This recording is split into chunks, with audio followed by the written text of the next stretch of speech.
Styx Shards of Darkness is one of those games that I truly don't understand why it isn't more popular. Could simply be that the types of games that I like are not the types of games that most people like. But this game is fantastic from my point of view. But I liked Thief: The Dark Project, Thief 2: The Metal Age, Thief 3, was it Dark Shadows? And then Thief 4 was just called Thief. This is very similar to those games. It's also similar to Origami. Extremely similar. One of the main differences between this and Origami is you can't teleport from shadow to shadow, but besides that, a lot of the things that you do really are the same. They label them differently and animate them differently. Instead of acid traps, you have some weird shadow ability that has a Japanese sounding name. I don't know if it's actually Japanese or not. No clue. But to my untrained ear, it's just kind of vaguely Japanese sounding. But yeah, this game has a lot of things that are similar to all of those. Also, the side-scroller. There's a side-scroller sneaking game called Mask of the Ninja, I think. Mark of the Ninja? Mark of the Ninja, not Mask. It's called Mark of the Ninja by Clay. And Mark of the Ninja also has a lot of very similar elements. But rather than being the third-person sandbox style, it's a side-scroller platformer. But again, a lot of the things are very similar. You have your light meter and your sound meter, and the guards have different levels of awareness, things like that. So this is one of the games that I've finished to total completion. I had this on Steam, and I have a 100% achievement unlock. Whatever, it's a perfect game, I think they call it, on Steam. I've unlocked every achievement. I have every outfit, every dagger, and I have not perfect scores. I guess there's no such thing as a perfect score, but a gold medal on everything. So I don't think there's any way that you could actually get a gold medal run on any of these missions in everything simultaneously. Like, you're not going to be able to do the speed run, 0 alarms triggered, no enemies killed, and all tokens. You're just not going to be able to do it. You can do a speed run with no alarms triggered, no enemies killed. The finding all of the tokens, though, man, there are some tokens that are so far off the beaten path, and it's crazy kind of some of the places that you have to go looking for this stuff. And you're not gonna be able to do a token run and still get it in the speed run time. So this, for the first one, to get a gold medal, you have to do it in 10 minutes. I did it in 7.5. You basically have to just not care about the tokens at all. Just go straight. Find the shortest imaginable route straight to the main mission. You have to ignore the side quests too, because the side quests are just distracting. And get your gold medal there. Swiftness, Shadow, and Mercy, get a gold on all 3 of those. Ignore the side quests and just progress through the entire game that way. Use the Swiftness, Shadow, and Mercy points that you get, and mainly you get most of your character points from just the regular mission completed, honestly. Use those to unlock the best abilities, then go back to the beginning, replay it starting with the prologue with all of your better abilities, and then go for a complete playthrough where you've already got the Swiftness, Shadow, and Mercy, so it doesn't matter at that point how many enemies you killed, how many alerts you trigger, or how slow. I mean, it can take you 2 hours to finish the mission. No big deal, you've already got your gold medal. That's when you do the thorough mission, tear down all the posters, collect all the tokens, exhaustively search the entire zone for everything. The 3 Carnage emblems on this one aren't that big of a deal. You just pickpocket them. So the prologue is the one where you have to steal. First, you have to get the paper that says where the guard pay deposits are, and then you have to go and find the 3 deposits. In this one, you have to first get aboard the airship, and then once you're aboard the airship, it goes to the second half of the mission, Zone 2, and you have to go and steal the Ambassador's Scepter, which is a really interesting, to me anyway, it's an interesting story starter. I mean, the Ambassador's airship actually first appears in the prologue, and then there's people talking about it also in the program. So this is actually one long continuous story here from beginning to end, including the final boss here. The final boss here is foreshadowed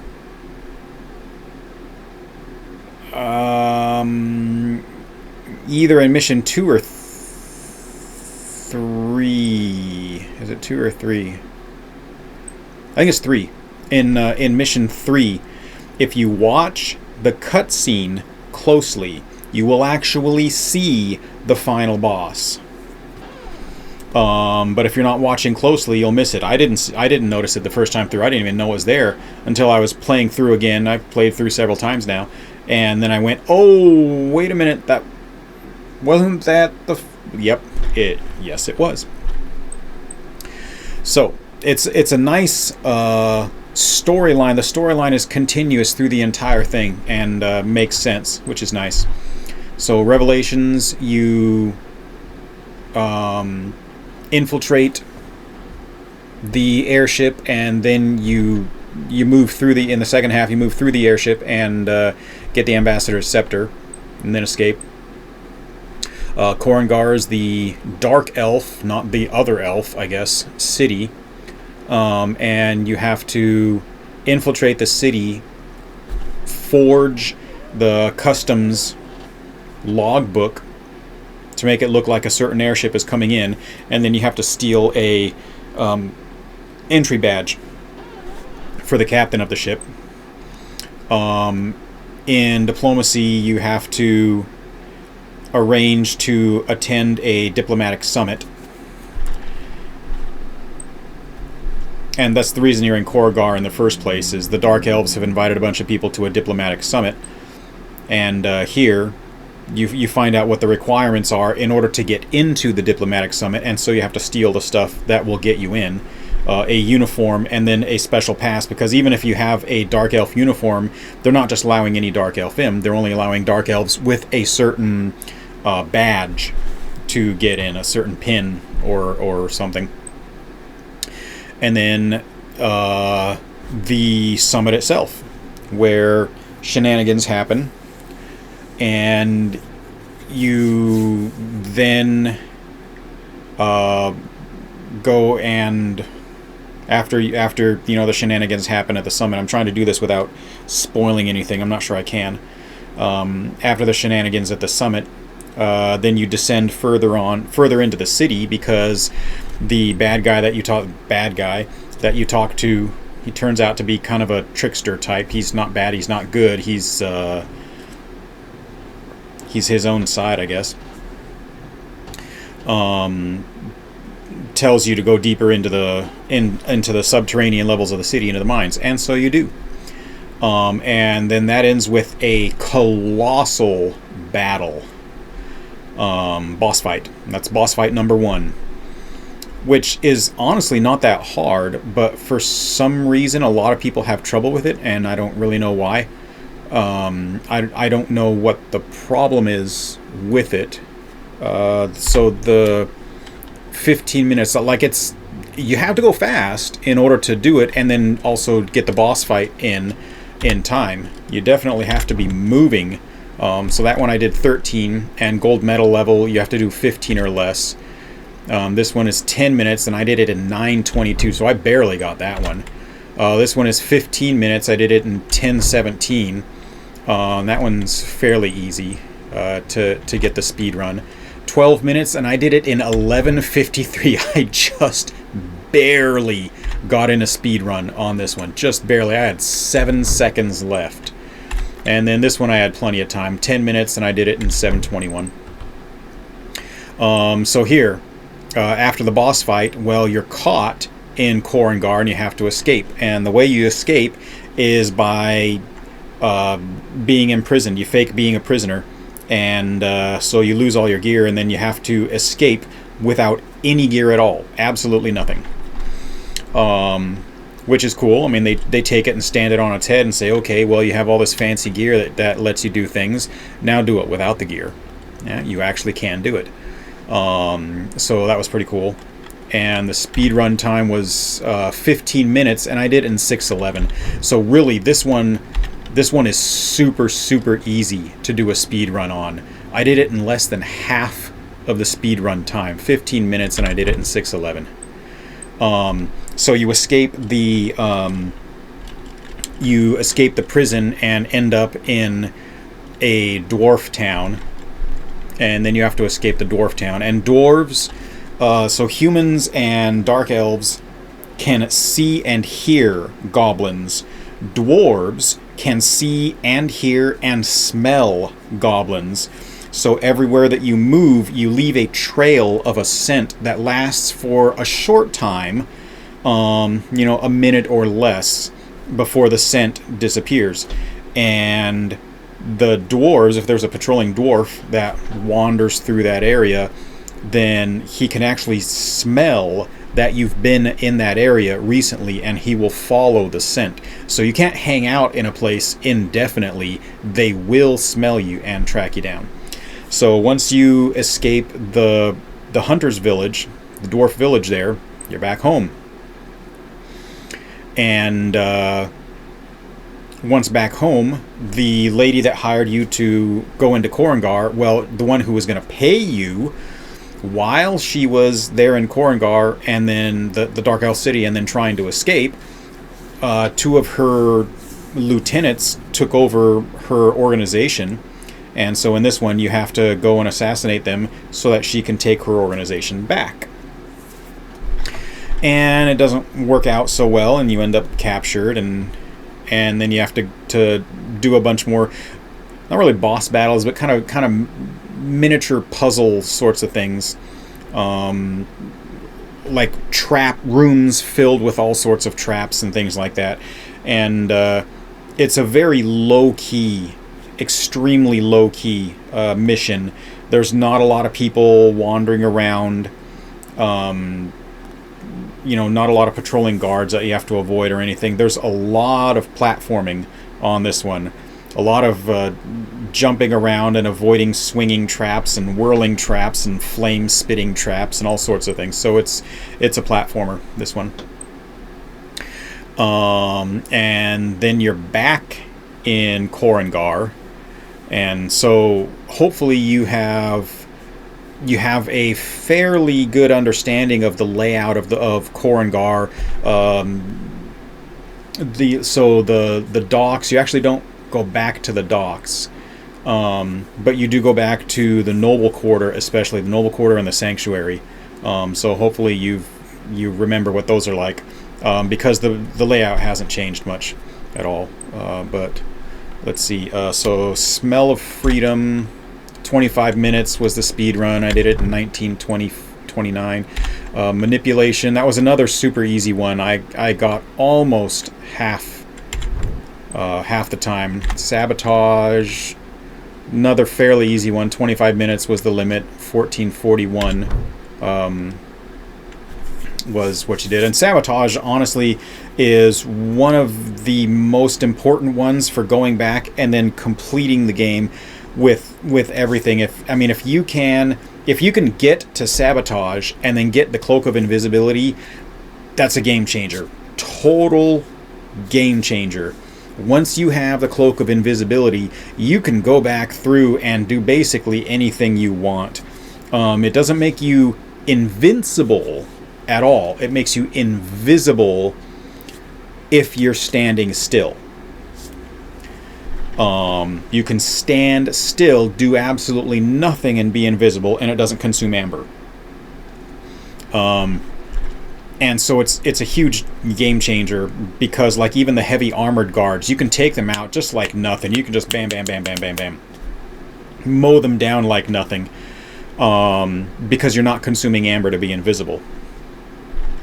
So you still can't stab them, but if you're invisible, then all you got to do is hang out on a cliffside, and when they come near the cliff, you pull them over and throw them, and they're done. They're gone.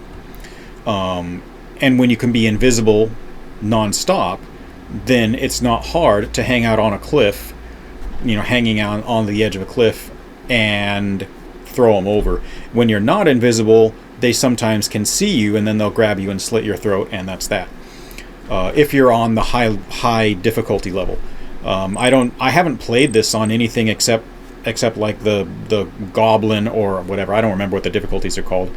But I haven't played this on any normal difficulty where you can actually fight. Apparently, on the easier difficulties, there's like parry moves and all sorts of other moves. I don't even know what buttons to use or anything, because the difficulty that I played at from the beginning was the difficulty where if they catch you, they just grab you and kill you. Like literally, they just pick you up and slit your throat, and you're done. There's nowhere to go, nothing to do. So that's what the big heavily armored guards that you can't assassinate with your dagger anyway, that's what they do when you're hanging on a cliffside. But if you're invisible, they don't catch you, and when they come up to you, you can shimmy over to wherever they are and pull them over the cliff, and they die that way. So 14:41 was my time, 25 is the limit, and then so final boss, 10 minutes was the limit. I did it in 6:27. So yeah, I mean the most of them aren't all that hard. Like I've got several minutes of time. This one was difficult. The one where you're running through the airship. This one was harder for me. I'm sure there are people out there who've done it in 10 minutes, 9 minutes, 8 minutes maybe. But this one was fairly difficult for me to get a speed run on. As you can see, 7 seconds was how much time I had left. 4 minutes there. Almost a minute. That one was pretty rough. 2 minutes there. This one, obviously, I mean, I could have sat down and had lunch in the middle of the mission, and it wouldn't have made a difference. I had plenty of time. Yeah, 5.5 minutes there. Plenty of time there. Plenty of time there. Over 10 minutes there. So Revelations was the only one that I really struggled on. But so let's see. Manipulation was where you would go back to Korangar and start a war by faking an assassination. I mean, you actually do assassinate somebody, but you have to fake the source of the assassination to get two countries to go to war with each other.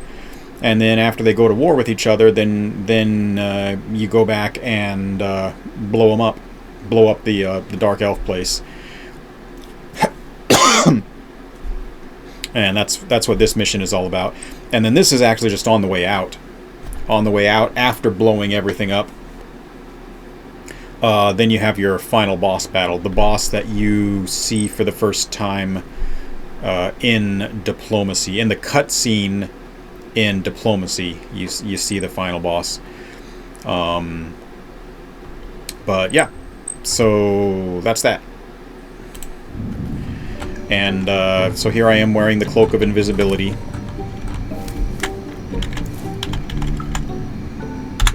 So you can go invisible all you want, and you can see my amber is not being consumed. I can just sit here forever being invisible, and it's not a big deal.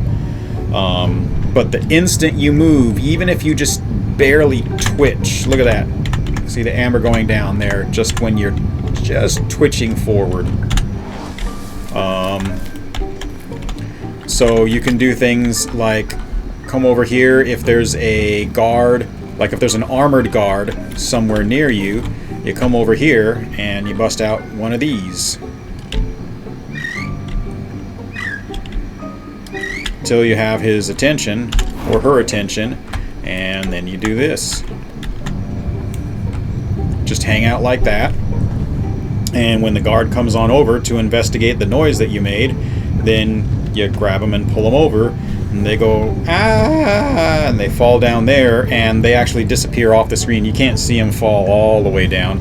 They'll disappear off the screen, and then you cut out of your invisibility, and up you go. And then you continue your adventuring. So I've unlocked all of the outfits and the daggers. Now there are a lot of people that I've seen on Steam who complain about the Dagger of Akanash, and they give it a thumbs down rating because they say, oh my gosh, it's a horrible DLC. The blade is blunt. It makes a muffled kill impossible. No, it doesn't. It doesn't make a muffled kill completely impossible. It just makes it more difficult. What you can't do is, when you are not invisible, jump somebody and do the thing where you hold down the button and you get the timer that kills them silently. You can't do that. But what you can do is, what am I looking for here? What you can do is unlock this one right here. So if you have this one, when you're invisible, you don't generate noise. And then you unlock this one also. You spread invisibility with physical contact. Including spreading the invisibility, you spread the no noise that happens here. You don't generate noise, so when you're invisible, you jump somebody while invisible, they become invisible also, and they are also silent. So even when you have the acid dagger, the Dagger of Akanash, and you stab somebody, and it's impossible to stab them without them making noise, you will hear them go, and they make kind of a muffled noise, but nobody will hear it. I've stood right in front of people, not right, literally in front of them. Behind them, I sneak up behind a pair of people, I jump the one in the back, and as soon as I touch him, he becomes invisible. I stab him, his body melts away, and the other person who is standing right there, like 2 feet away, does not ever turn around and doesn't have the little white circle or yellow circle that shows that they are becoming aware of shenanigans happening. And then I jump that person and kill that one too. So it's not impossible. You can do it. You just have to play the game, understand the game, and know what you're doing. So all of these people who are complaining about the Dagger of Akanash being horrible DLC because it makes muffled kills impossible, well, they are people who've never actually played the game and investigated everything. They don't know what they're talking about. They're just rage monkeys who are complaining because what they want the DLC to be is some super special, like, super powerful thing that they can pay $5 and then blitz the game. Whatever. I mean, to each his own. If that's what you want, go for it. But that's not what I want. I don't want to pay $5 to make the game easier. I will pay $5 to make the game different. And this one definitely makes the game different until you have the Cloak of Invisibility. So that's my favorite combo right there, is the Dagger of Akanash and the Cloak of Invisibility. The Assassin's Dagger is just the normal thing that you start off with. It doesn't have a plus, but it also doesn't have a minus. The Taper Dagger makes all of your kills silent, but you can't parry, except I'm playing in the difficulty where you can't parry anyway, so it doesn't really matter. This one I used a lot until I got the Cloak of Invisibility. Since basically every time I'm caught, I die anyway, I didn't get a lot of injuries. Almost entirely my injuries were due to falling too far. And when you do that, you lose amber. Your amber bar and your health bar are linked, so that if you lose health, you also lose amber. But with this, you would regain 1 tick of amber every time you killed somebody. And so that made it easier to use a lot of the abilities that consume amber. And I could use them more often, because every time I assassinate somebody, I get some amber back anyway. Bare hands, I'm not sure if this starts, if you start the game like with this ability.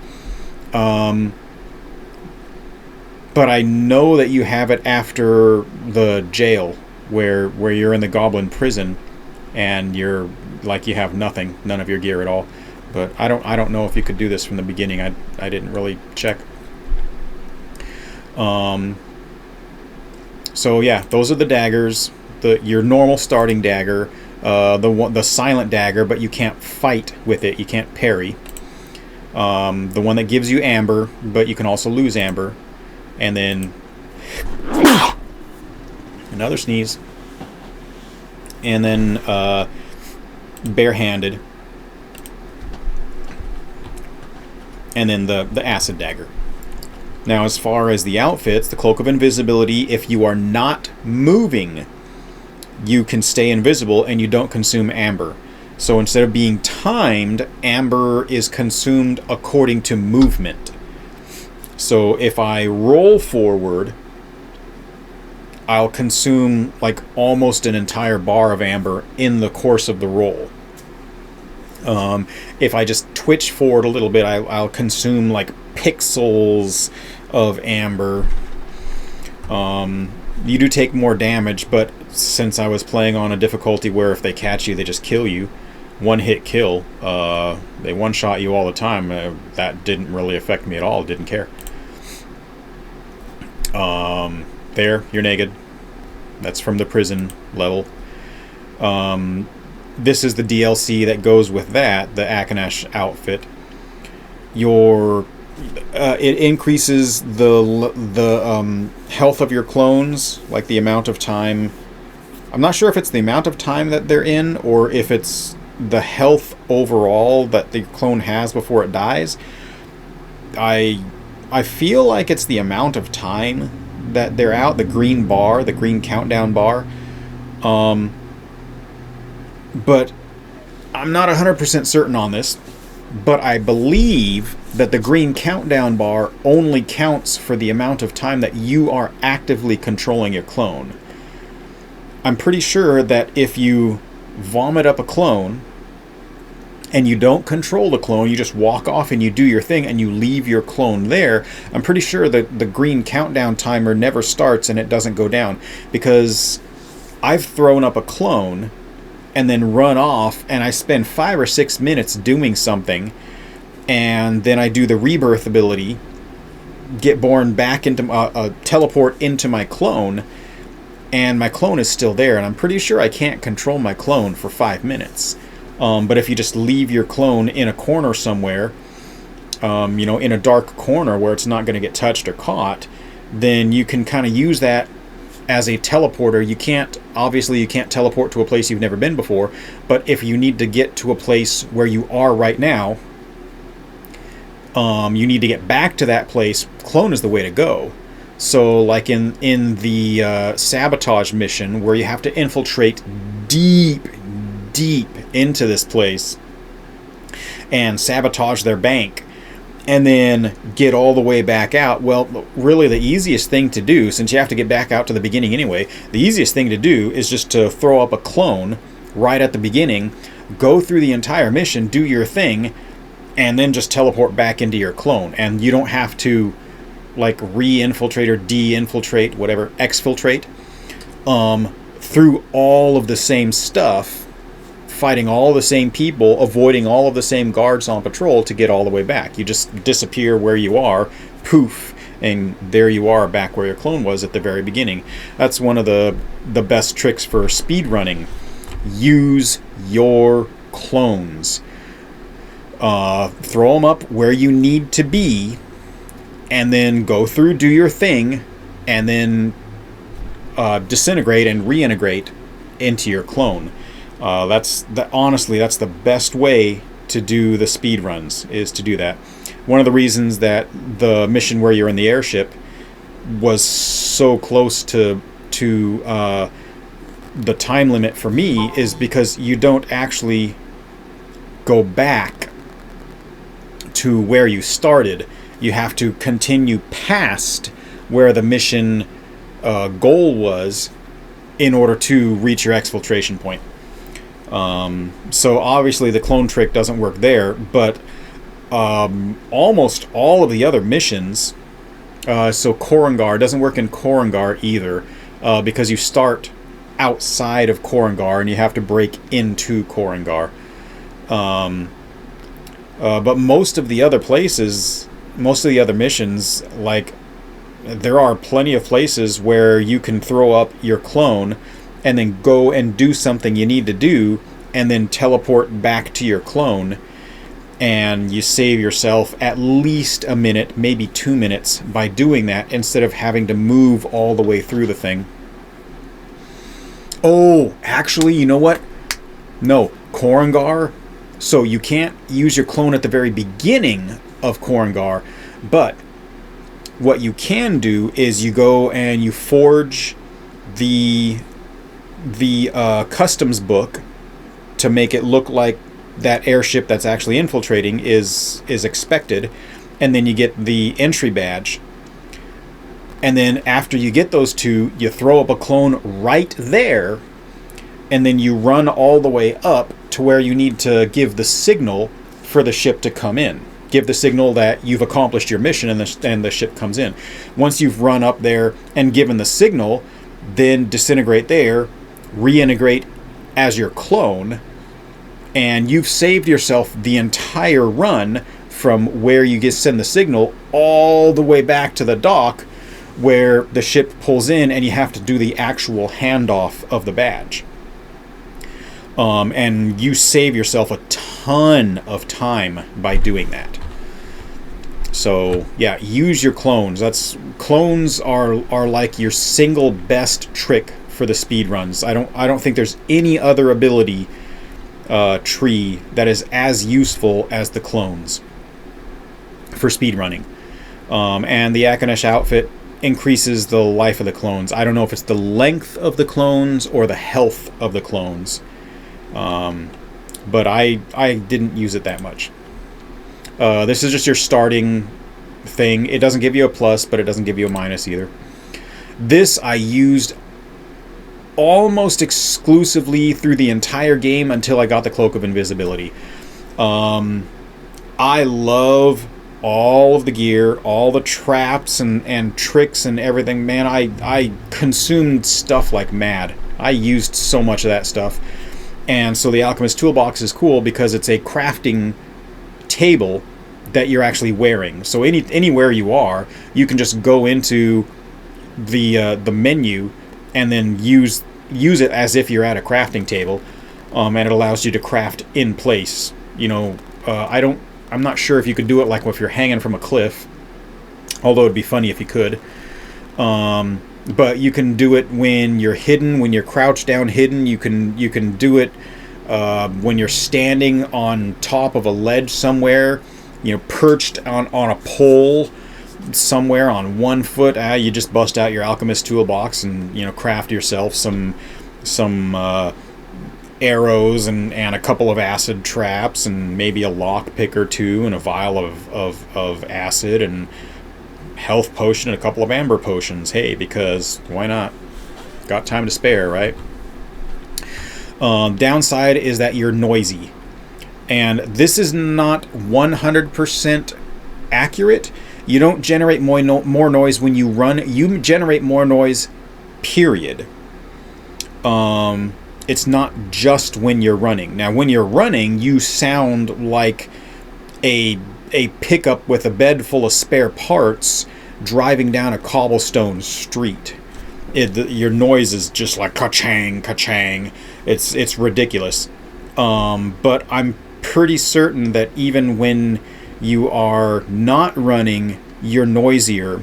Because I would get caught more often with the Alchemist Toolbox, even when I was walking, than I do with the Cloak of Invisibility, even when I'm walking. So I'm pretty sure that it generates more noise, period. But when you're running, it generates a lot more noise. And then the Cloak of Invisibility, which is what I'm wearing right now. My favorite thing now.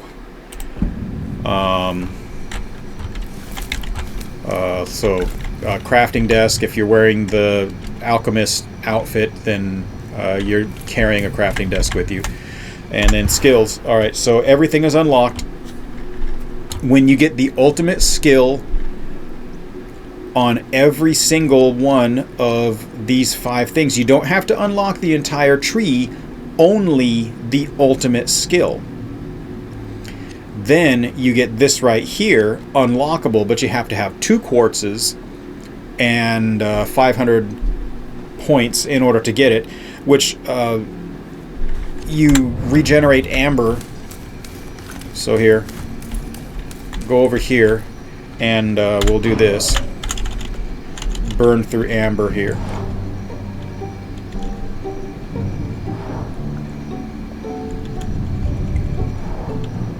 So when you're invisible with the invisibility cloak, you don't regenerate amber while you're invisible.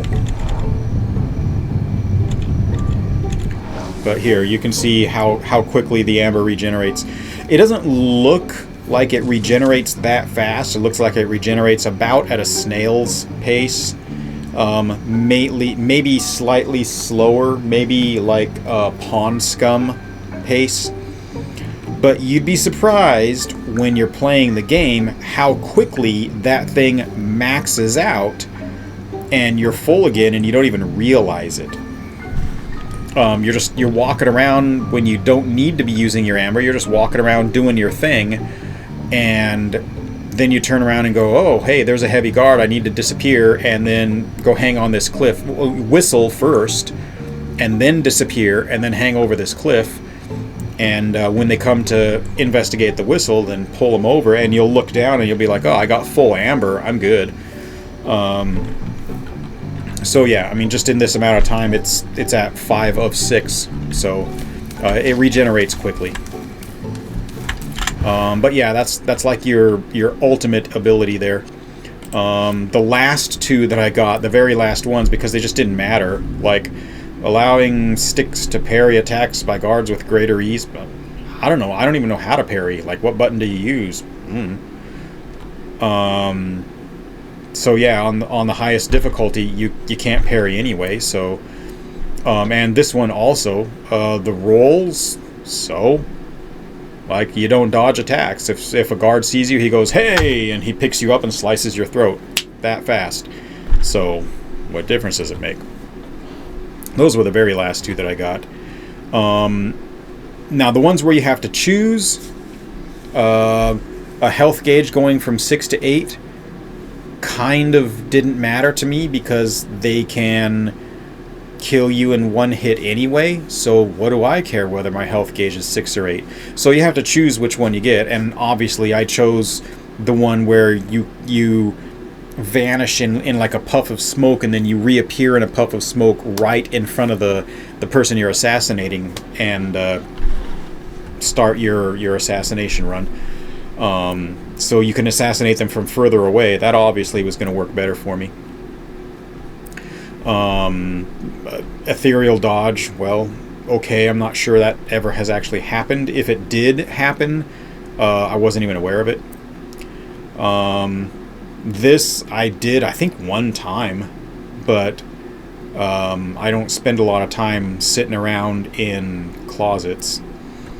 This one was very, very useful. So Aim and throw projectiles from 5 meters further. So that means that you can shoot your little crossbow from further away. It also means that you can throw sand from further away. So when you're facing the giant wasps that you can kill by throwing sand at them, that means you can throw the sand from a lot further away and take them down before they get up close and squirt acid at you and kill you. It also means that you can throw sand at the torches from further away and shut down the torches. But putting out torches, the further you get into the game, the less effective that is, because the further you get into the game, the more people can relight torches, number one, and number two, the greater chance that they will notice a torch is out and become aware. So in the beginning of the game, like the first, I don't know, 3 or 4 missions, like the first half, putting out torches is a thing, but when you get towards the end, you're like, yeah, you may as well not even put out torches. And then in like the last 3 missions or so, there's barely any torches at all. Everything's a lantern. So it doesn't even matter. You can't put out lanterns. Reasonably useful, but mostly you'll occasionally pick up a vial of acid or an amber potion or a health potion occasionally. But I rarely ever used health potions, so it wasn't all that useful. So the invisibility one, you're incorporeal when you're invisible. Now, it says incorporeal, and so enemy attacks are without effect. Not totally true. On the hardest difficulty, the enemies don't attack, they just kill you. And so you're not actually incorporeal. If you're invisible and an enemy walks up and touches you, you're not incorporeal, because the enemy touches you and goes, hey, and then picks you up and slices your throat, and you're still invisible. So the incorporeal invisibility is not all that useful, but at the same time, goblins under 2 meters away are also invisible. Who cares? I don't get why that's even an ability. It doesn't make any sense at all to me. Who cares whether the other goblins are invisible? It's not as if I'm doing things with other goblins anyway. Less noise. Yeah, okay, so the first 3 seconds of being invisible, it doesn't consume amber. I don't know. This one is useful, especially in places where there aren't carpets, because you can jump from higher up without going ka-chang when you hit the ground. Your invisibility gauge goes down more slowly. Super useful. One of the best abilities in the game. You turn invisible, you're completely silent, which means instead of staying in a crouch and sneaking forward, or staying in a crouch and walking forward, the instant you turn invisible, you should uncrouch and run. And you can move super fast, because it doesn't matter. I mean, you can run even in the Alchemist Toolbox. If you're wearing the Alchemist outfit, which makes you sound like you're, carrying a sack of wrenches or something, in a chainmail sack, even then, if you're invisible, you're completely silent. So go ahead, wear the Alchemist outfit and trigger invisibility and just run, and it doesn't matter. You won't generate any noise at all. Also useful because as you're assassinating somebody, that person that you're assassinating becomes invisible, and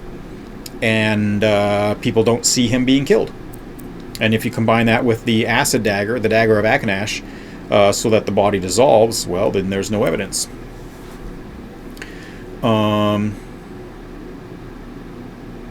Yeah, so when you're invisible, you can kill violently without the slightest noise. Yep, the Dagger of Akanash, even though it's impossible to do a muffled kill, no, that makes it possible. These weren't so useful, and in fact, in some places they kind of were interfering with things. So being able to see things in amber vision from further away, that was useful.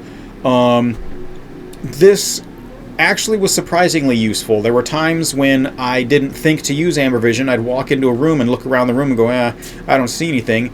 And then Styx would go, huh.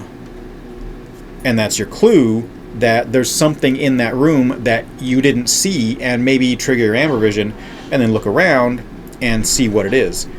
So that one actually, I didn't think it would be useful, but it really was.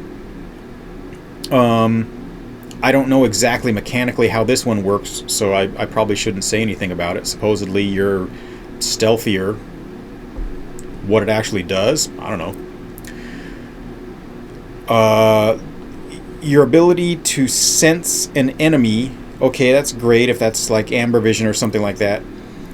This one is the one that kind of interferes, and I sort of don't like it.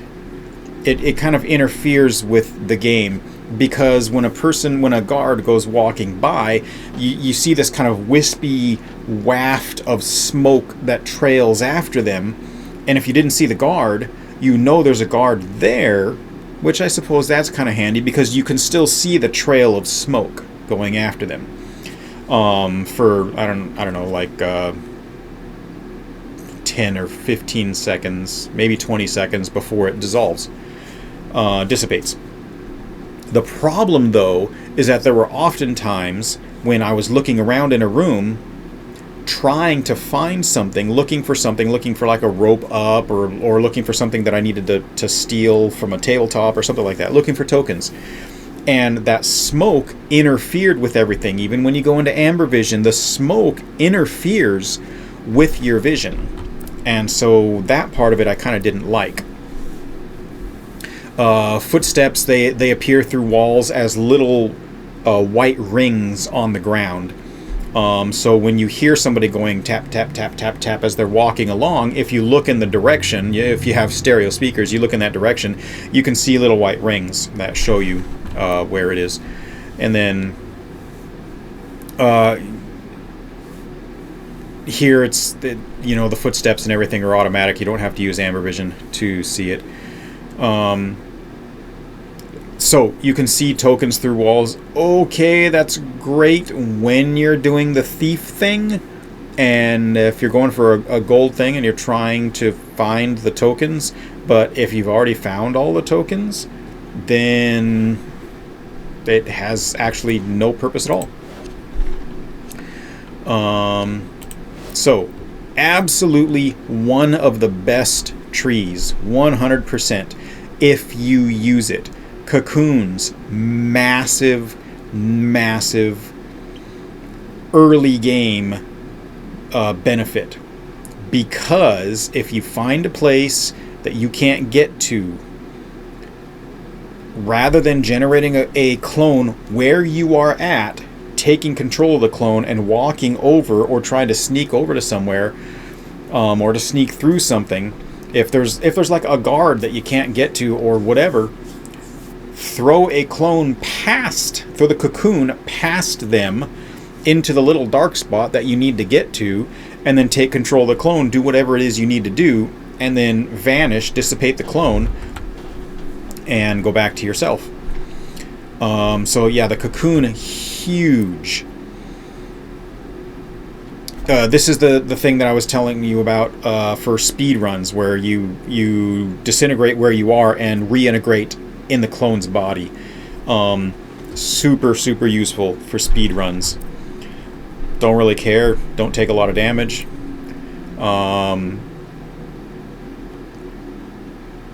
This, gosh, did I ever use this? I mean, this happened a couple of times in my first run, my attempts to do my first run through, which all I was doing was a speed run, stealth run, mercy run.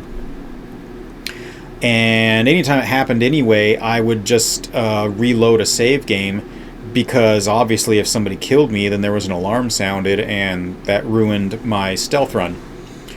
So it didn't really do all that much for me. Oh, your clone is invisible. Yeah, so you barf up a clone, the clone sits there invisible until you use the clone, in which case it appears and you become invisible.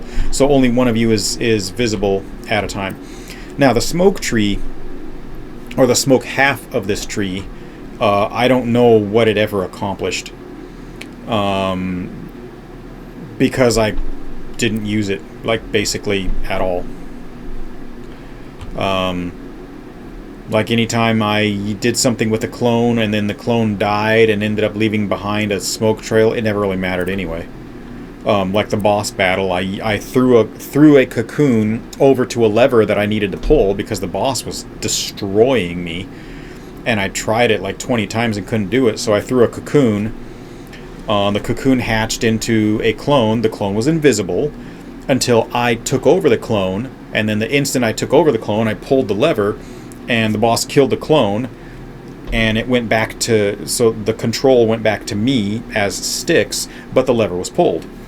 And I looked over there, and there's a big puff of smoke, but it's a boss fight, and bosses don't fall for the old dense fog trick. They don't care. They see you perfectly anyway, so it didn't really matter. Made no difference whatsoever. This was the very first tree that I unlocked all the way up. So, craft your vials of amber, poisonous spikes, which don't kill a guard, but they will stun a guard, and after the guard is stunned, you can do whatever you feel like. The acid traps are the only weapon that you have that you can actually actively use to kill an armored guard. Both the armored humans, the armored dwarves, and the armored elves you can kill if you can somehow either map out their patrol or trick them into stepping on a trap. Like set a trap, back off, and then whistle. And they come to investigate the whistle, they step on the trap, and poof, they're gone. So the acid trap or whistling, jumping, and hanging from a cliff and then pulling them off. Those are the two ways that you can kill the armored guards. The two ways that I'm aware of. I mean, maybe there's another way. Oh, the Amber Dagger. That's unlocked via this. Lockpick, acid, which dissolves the bodies. If you don't have the Dagger of Akanash. Or if you throw an armored guard off of a cliff, but the cliff doesn't go down into a chasm. It actually, like if you're at the top of a long staircase and you pull a guard off and he falls down, hits the bottom, crunch, he's dead. Well, the body is still there on the stairs, and the acid you can use to dissolve the body so it doesn't get caught. That's handy. And then this is the outfit that you get. That allows you to craft things wherever you are. And then this doubles your... Right? This doubles? Yeah.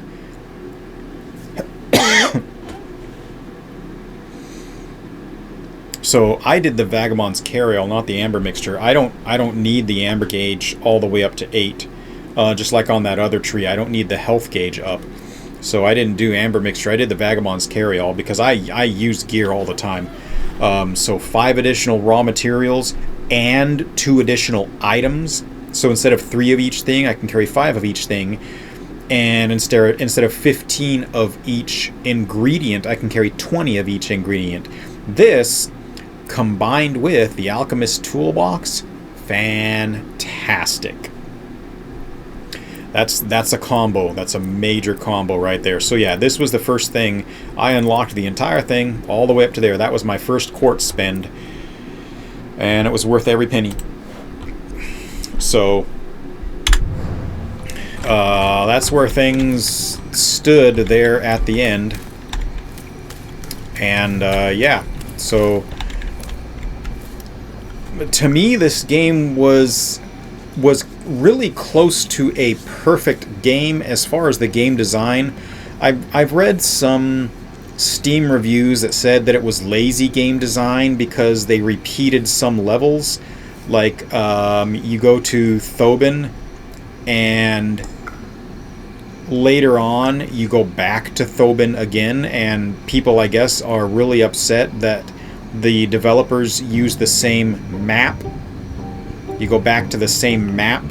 The guards are different, the patrols are different, the placement of all the items are different and everything, but it's the same map, and they say that that's lazy game design. I disagree. I guess those people expect every single map to be unique. Well, I mean, I don't. I'm glad it's not the same map every single time, but I don't care if they reuse a map. If reusing the map makes sense, especially as part of the story, because Styx, Shards of Darkness, has very clearly... Maybe just stay here. Like we've been moving around. I don't know what your deal is. There is a very clear, very obvious storyline here, and it's not a thin storyline. And part of the storyline involves going back to the places that you've been with slight changes to those places because of what you're doing. It wouldn't make any sense at all to have a new map because of the story. I don't know, I mean, that sounded a little wonky when I said it. It made more sense in my mind.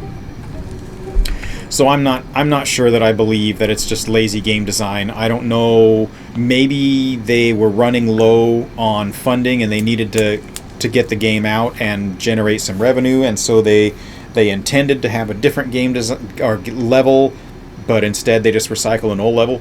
Whatever. It didn't bother me one bit. Didn't care. But that's the main complaint that I've seen with this in the Steam reviews, is people complaining about reusing the game design or the level design. But I think it's fine. To me, this is very close to a perfect game.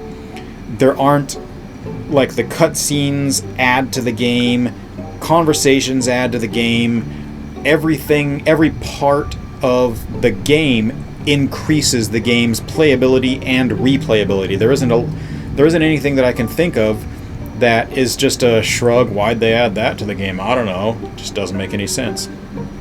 It's as lean as it can be. There's no bloat in the game. It doesn't seem like they added anything just for the sake of adding it. So I love it. It's I would say this is a new game for me. I only discovered this game this year, but I would say this is in my top 5 games that I've ever played in my life, in terms of how much I liked it.